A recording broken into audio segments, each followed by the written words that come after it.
गोळीबार मैदान इथे पहिले आगीची वर्दी होती.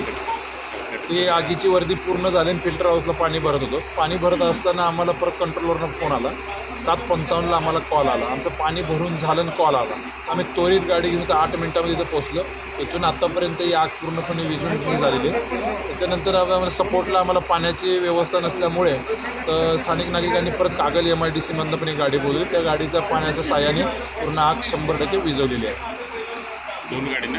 हा 2 गाडी, एक कोल्हापूर महानगरपालिकेची आणि एक MIDC फायरची गाडी आणली होती. आणि इथे पाण्याची व्यवस्था नसल्यामुळे ती एक गाडी सपोर्टला बोलून घेतली. त्या गाडीच्या पाणी साधारण एक बोम किती कॅपॅसिटीचा? आपला कोल्हापूरची गाडी आहे ती 12,000 लिटरची आहे आणि कागल MIDCची आणली ती 6,000 लिटरची पाण्याची. सगळं पाणी संपलं काय? सगळं पाणी संपलं. साधारण किती तास लागला? सगळं आपल्याला 1.5-2 तास लागले सगळे आग विझवायला, सगळे पूर्ण प्रोसेसला.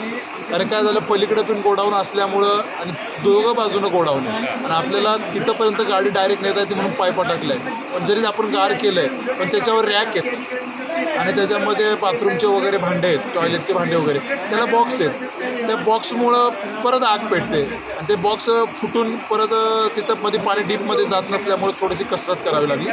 आता पूर्णपणे त्या रॅक आहेत, एकावर एक रॅक आहेत, त्याच्यामुळं ते शेड पण खाली वरपासून खालीपर्यंत गार करावं लागतं. या घटनेत किती आपले कर्मचारी होते सहभागी?